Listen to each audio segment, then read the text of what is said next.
So when I got ready to think about what I was going to talk about today, I was not very inspired. And I was doing I do a Thursday morning prosperity class moment at 7 a.m. on Thursday mornings. And it's attended by people. There's somebody from New York. There are people from the Bahamas and from Jamaica.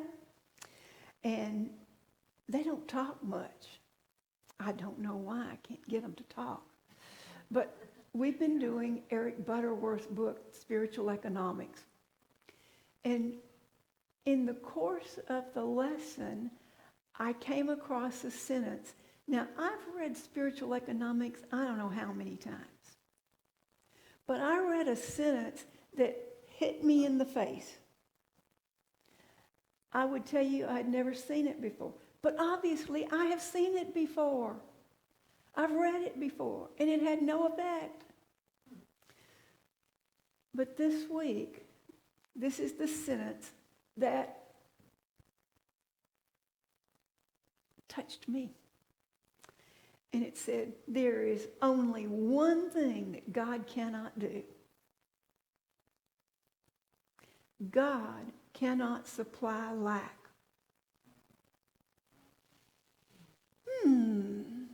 There's only one thing that God cannot do.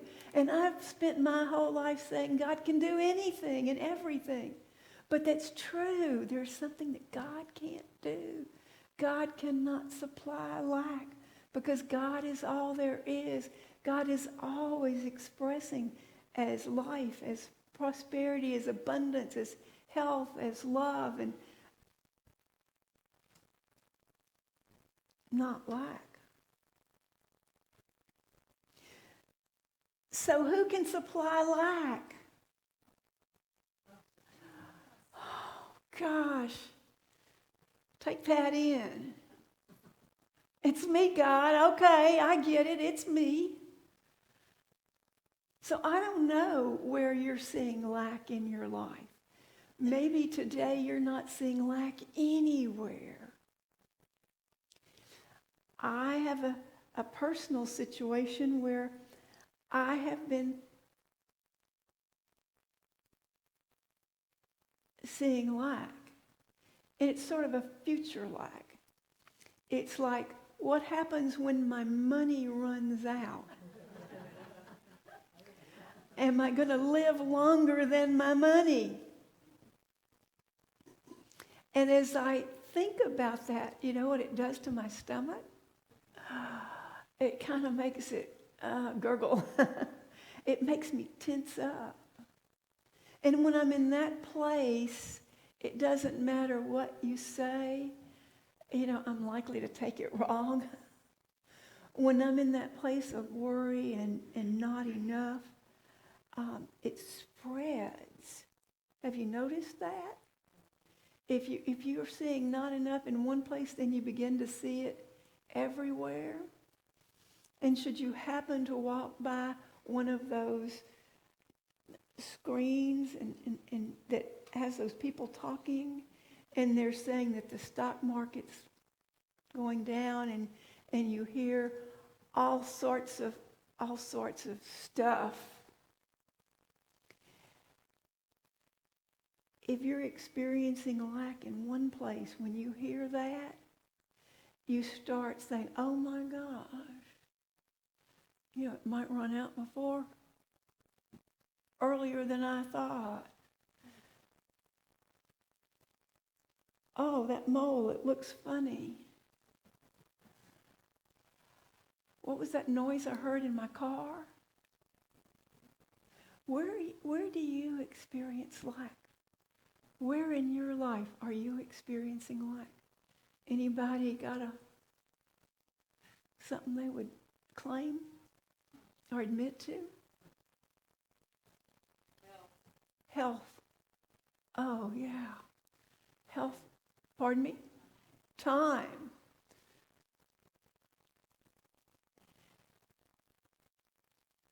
Health. Pardon me? Procrastination. Procrastination and time kind of go together, don't they? let's talk about health for a minute. You know, we know that we breathe in. When we breathe in, we call it breathing in the life of God, but when we breathe in air, it spreads, the healing power of that spreads throughout our whole body. And we don't even have to direct it. It just goes. It does its magic thing. And yet, as we age, we sometimes start thinking more in terms of unhealth than we think in terms of health. I don't know about you, but when there are times when I have to, if I had to step on a ladder, I wouldn't be so quick to do it today as I would have 20 years ago. Because I have that idea that I'm getting more advanced. And so in my advanced state, I shouldn't do that.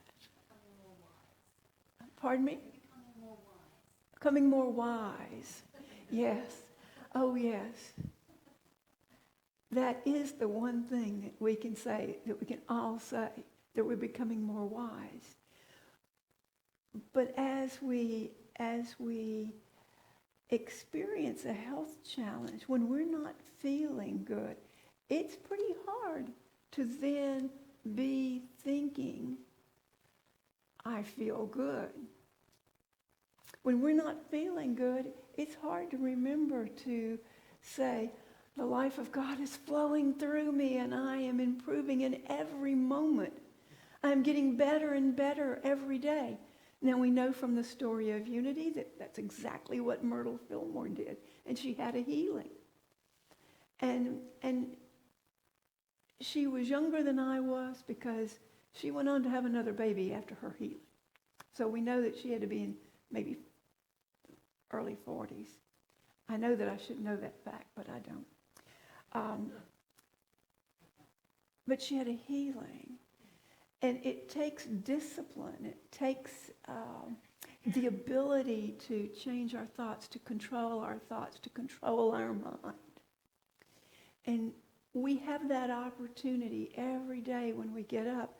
And what I would suggest as if we're talking about health, is that on the days that you feel good, that you really celebrate that. That means if you don't feel bad, you need to be celebrating how healthy your body is and how much you appreciate it and what all the good stuff is, because that conditions you for that day when you wake up and you don't feel quite 100%.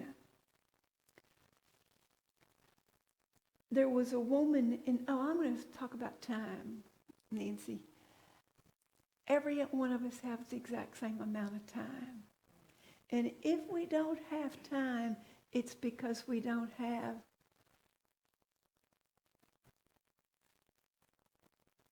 boundaries or priorities. If we know what is ours to do and we do that, and let everything else come in, we have plenty of time. Now, I happen to be somebody that doesn't always have good boundaries or doesn't always remember what my priorities are. So I understand that lack of time. And when I get in that place, I just sit down and I make a list of everything that has to be done by me. And I remember that Charles Fillmore's affirmation, I fairly sizzle to do with zeal and enthusiasm, to do the things that are mine to do. And I look at that list and I think, what is imperative that I do? What is it on this list that is weighing me down the most? And get that done. Yeah, sometimes I do things that are easy first, I know. And then I think, no, that's not what I should have done. I should have done that one most important thing. There's a story in the Bible about lack. And a woman who's a widow, her husband has died, and she's the widow in the story. And she comes to the prophet Elisha, and she says, my husband died and we owed so much money and the creditors are there to take my home and to take my sons and put them into bondage.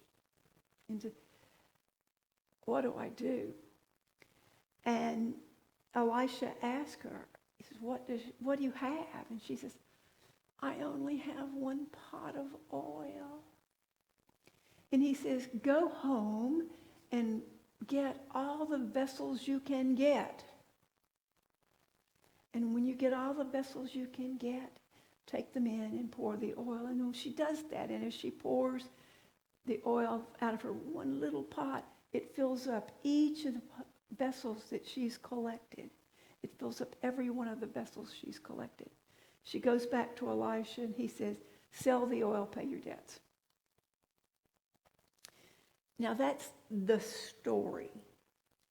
But there's some metaphysics to that story.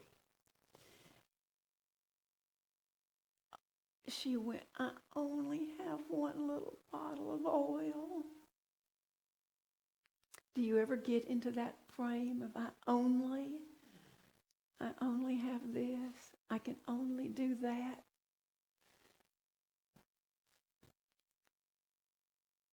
The story is, what do we do when we're in the only mode? We get as many vessels. In other words, we open up, we expand our consciousness to take in the many vessels, the many ideas, the many places that our abundance can come from. And as we start pouring, we will find that we have much.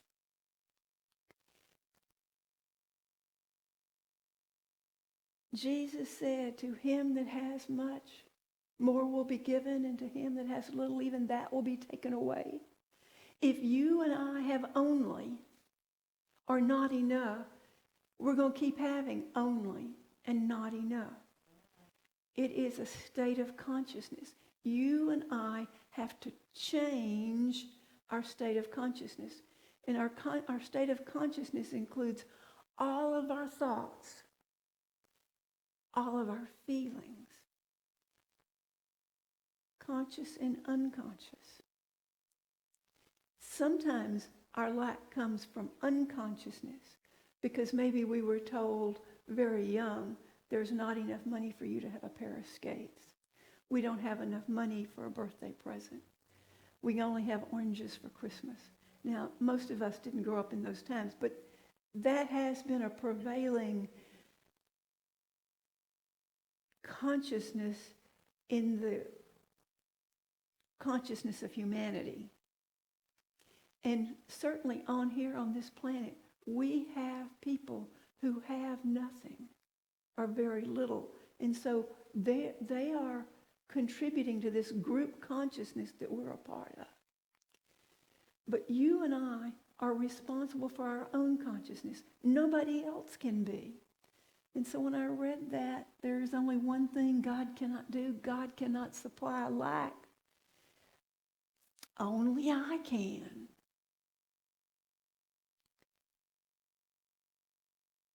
Albert Einstein said, no problem can be solved from the same level of consciousness that created it. And that's what we do. We sit here in our lack thinking and try to fix our problems. For those of you who don't know me or know what I do, I work with churches like yours, Unity churches throughout the Southeast region. And right now, lots of Unity churches are saying, we don't have enough money. We don't have enough congregation. And so what happens when they hold that thought? Not enough money, not enough congregation. And that is part of the consciousness in the world because that's happening to all churches. So part of it is consciousness and part of it is an evolution or change in society. You know, when I grew up in Louisiana, on Sunday, nothing opened before 1 o'clock. You couldn't drink liquor on Sunday. When they finally allowed Eckerd's Drug to open on Sunday. When you would go in, they would have aisles roped off of the things that you couldn't buy. You could only buy food and medicine. You couldn't buy a tool.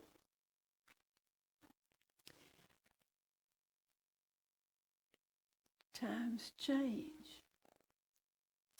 And what I'm telling all the churches that I work with is times have changed. And I'm happy to give y'all all sorts of books and references so that you can read.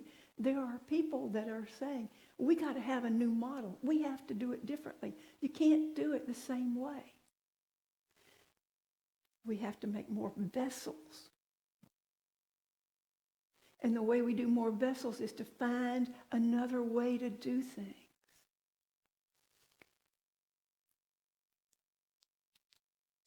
There are some ways that we can change our thoughts. There's some methods. There's some tools that we use. We use meditation. We use sitting in the silence, letting the goodness of God become more a part of our awareness. We use the technique of mindfulness and self-awareness. Oh, Beth, you're holding that thought about what's going to happen to your money. You are holding on to lack thoughts.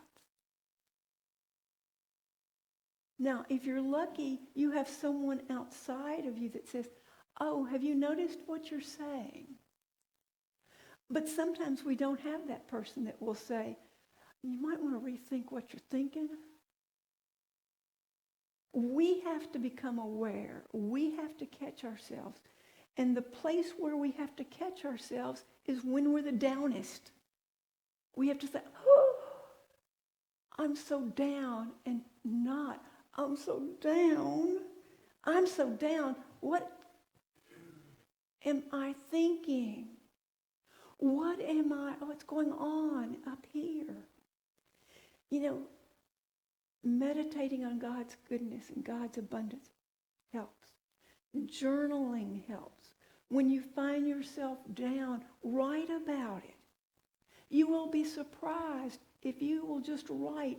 You will be surprised what your hand will put on the page. And when you read it, you can say, oh, God does not supply lack. You can do conscious breathing every time we take a deep breath. There are all sorts of breathing techniques. Deep breathing. I use box breathing. If I get in a panic or if I get upset or if I find myself feeling friction in my life, too much to do and not enough time to do, I do box breathing. That's where I breathe in, hold my breath, breathe out, and don't breathe. And I started out learning to do it to a count of 4, breathing in, holding for a count of 4, out for 4, and resting for 4. And then I learned that if my exhale is longer than my inhale, that my body will do some very good work for me.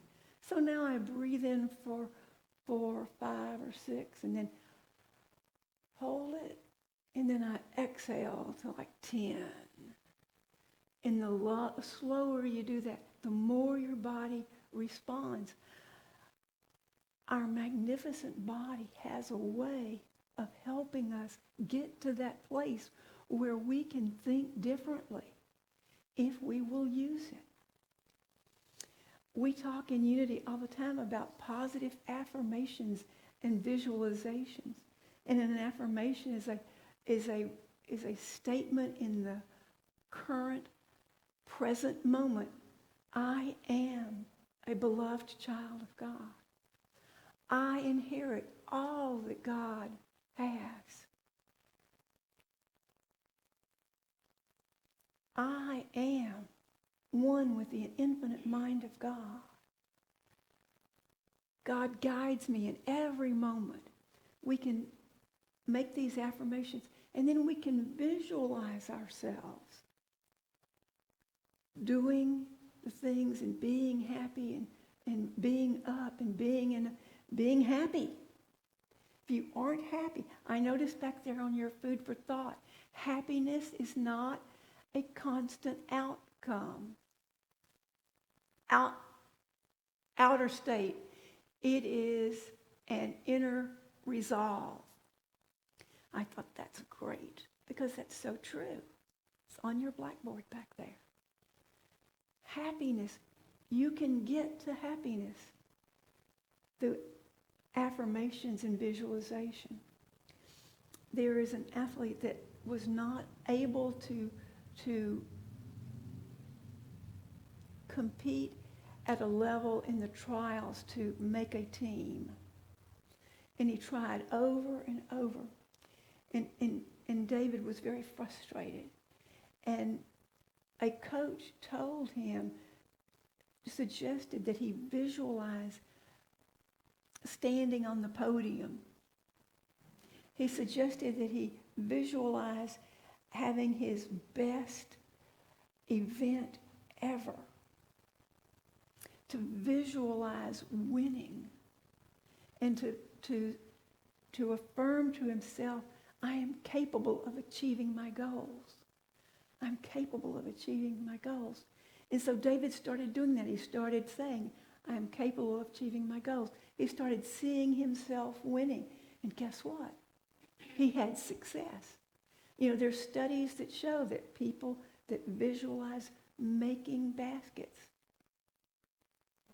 that the ones that visualize doing it have as much success as the ones that practice. Go figure. It's all up in here. There are all sorts of cognitive behavioral techniques that we can do. One thing that we can do is we can notice when we are in the middle of cognitive distortions. And a cognitive distortion is when we're in all or nothing thinking. I'm going to outlive my money, and I won't have anything. Overgeneralization. The country's going to pot. There might be more ways than one. Catastrophizing. Oh, how many of us have been caught up in catastrophizing? There's not a one of us in here, I suspect, that hasn't been into catastrophizing when they've been listening to the news lately. Because they're doing it. They're catastrophizing it.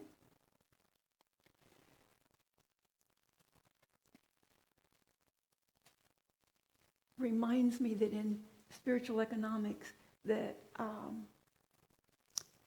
Eric Butterworth says that the economy is based on consumer confidence. And so when we become unsure and unconfident, guess what?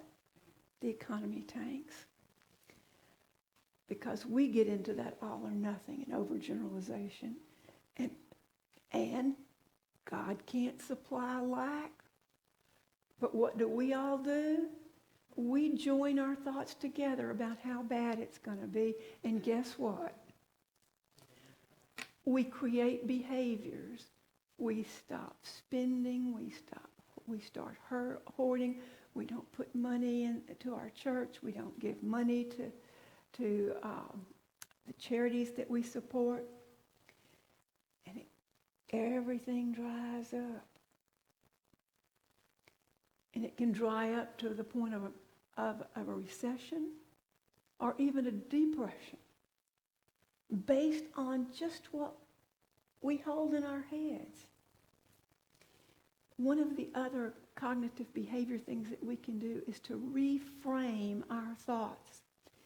And so instead of thinking, when you make a mistake, instead of thinking about, oh my gosh, I've made this mistake and that's all I can think about and how bad I am and, oh, what did they think of me? I'm going to tell you that the leader of the future is going to have to be able to say, I've made a mistake. And I don't mean leaders, those leaders. I mean, the leaders in our organizations, in our churches, they're going to have to be able to say, we got to try this, and if it doesn't work, we'll try something else. I've had a setback, but I can learn a lesson, and I can go forward. That's reframing the thought. I knew someone who was a software engineer, and she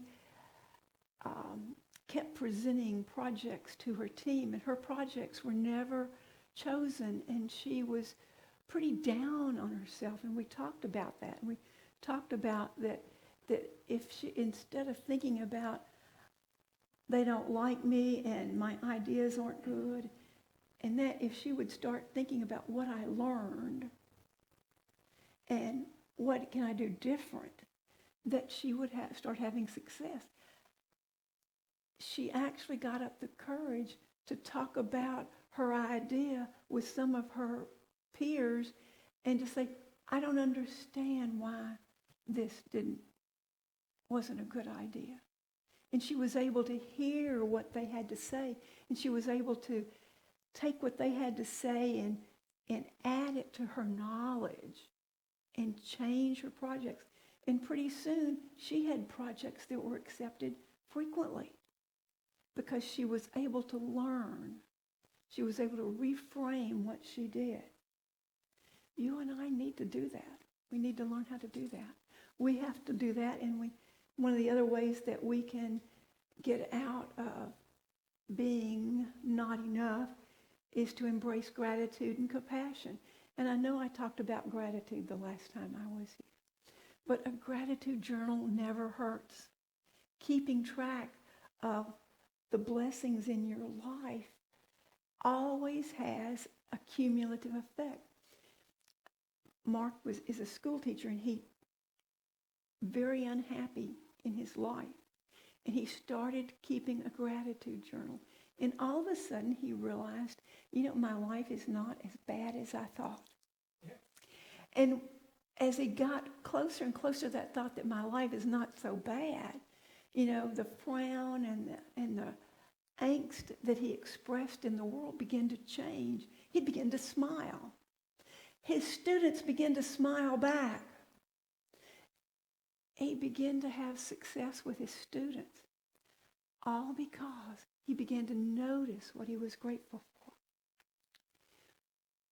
The last thing that I would say that we need to do is that we need to really develop self-compassion as we go through these changing times, because times are changing. People will say that change is speeding up, and as things speed up, as change speeds up, we have more change to resist. I don't know about you, I love change as long as it's my idea. But if it's your idea, I might not be so fond of it. I can remember when I was at Unity of Melbourne, when I wanted to change the order of service, it was great. And when somebody else wanted to change the order of service, I thought it sucked.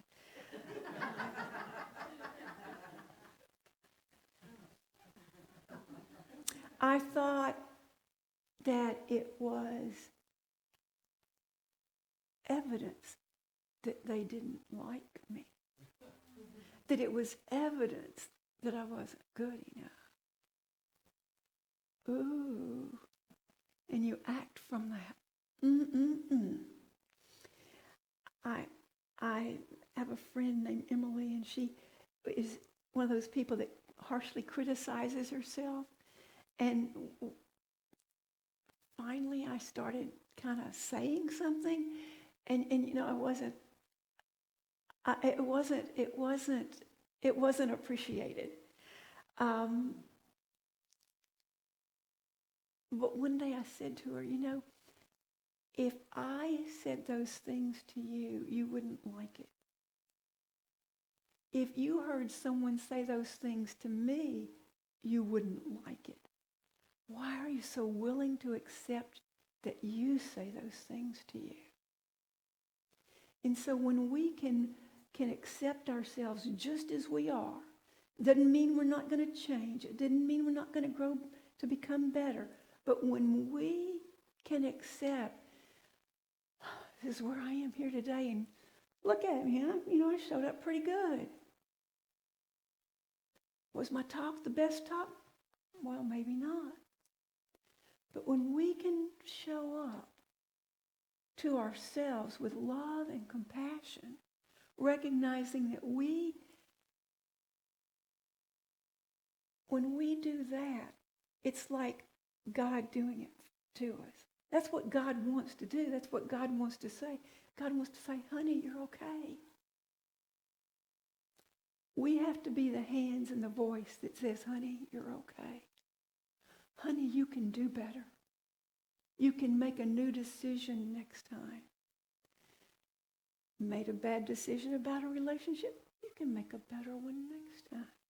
You made a mistake at work, you can make a better decision next time. You foolishly spent money, you can wisely spend money. That's what God wants to say. That's what God wants us to say to ourselves. Actually, the last time I saw Emily, I was surprised. She was in a much better frame of reference. She didn't say anything negative about herself. Now, I don't know if it's because she thought I was going to call her on it, or if she truly had had a change. But I felt a change. I mean, it was kind of a joy to be around her. There's only one thing that God cannot do. God cannot supply lack. Only you can, only I can. When you leave here today, if there's anything that you remember, I hope that you remember that statement, that there's only one thing that God can't do. God can't supply lack. And if at any moment you feel not enough, that you stop and think, that's not God. That's up here. It's a signal for me to do something else. It's a signal for me to be grateful. It's a signal for me to reframe.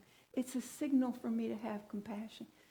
It's a signal for me to do something different. Because the truth is, God cannot supply lack. That, my friends, is really the truth.